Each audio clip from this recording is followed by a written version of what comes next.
Entah udah berapa banyak film horor Indo yang buat kecewa diri saya ini dengan cerita yang klise dan gak berkesan. Lalu apa tanggapan gua dengan film Iblis Dalam Kandungan ini? Secara garis besar film ini menceritakan tentang sepasang suami istri yang mengadopsi anak dari panti untuk memancing kehamilan dari si istri itu. Karena udah lama banget gak dikaruniai anak. Dan ketika masuk ke usia kandungan 7 bulan mereka pindah ke pelosok desa di Jawa Barat dan disanalah teror terjadi. Secara set tempat, esensi horor yang dikasih oleh film ini udah bagus banget, ditambah juga dengan tone warna yang ngedukung kesan horornya jadi makin kuat. Gua juga suka bagaimana nih film gak terlalu masukkan elemen musik yang berlebihan dan alay. Kalau kita lihat di film horor kebanyakan, Indonesia khususnya, musik pengiringnya itu ngeganggu banget, tapi di film ini masih dalam batas wajar menurut gua. Setup ceritanya emang sangat klise sekali ya, mereka pindah ke rumah yang punya cerita horor gitu. Gua rasa nih film dibuat hanya sekedar ada aja gitu, buat ngeramein bioskop atau dunia perfilman horor klise yang mudah ketebak. Dan nih film gak berkesan sama seperti kebanyakan, serta gak ada sesuatu yang baru dikasih oleh film ini. Dari pace, di film ini emang agak dibangun dengan lambat ya, namun waktu udah masuk ke babak kedua film, ketika ada gangguan dan teror, barulah nih film dinamikanya mulai memuncak dan berasa sedikit menarik. Walaupun hanya menarik doang ya, nggak serem-serem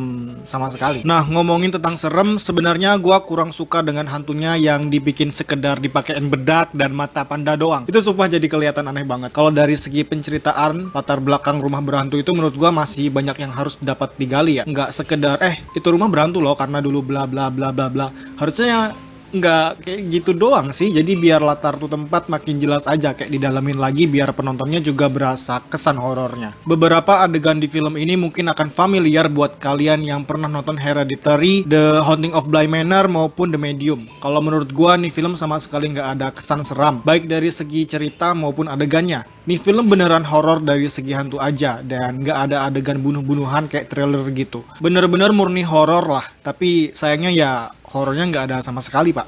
Hantunya gitu, ceritanya gitu, dan gua juga gak kaget sama sekali dengan jump scare yang dikasih karena emang udah ketebak banget letak jump scare-nya bakalan diletakin di mana. Ya walaupun di studio tempat gua nonton ada beberapa yang teriak kaget gitu sih, tapi nggak banyak pak. Kalau bisa disimpulin sih, nih film benar-benar gagal secara keseluruhan. Gagal ngasih cerita yang horor, gagal ngebuat penontonnya takut dengan hantu yang ada di film ini, dan gagal ngasih jump scare.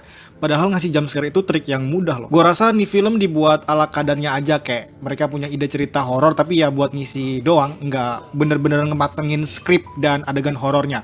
Karena ya film horor itu pasti bakalan ada penontonnya ya kalau di Indonesia. Di film tuh semuanya serba klise banget kalau menurut gua mah. Judul di film ini juga nggak semenakutkan filmnya malah. Judulnya juga berasa kayak misleading menurut gua. Sekian review ringkas gua, sampai jumpa di lain video. Terima kasih dan jangan lupa bertobat.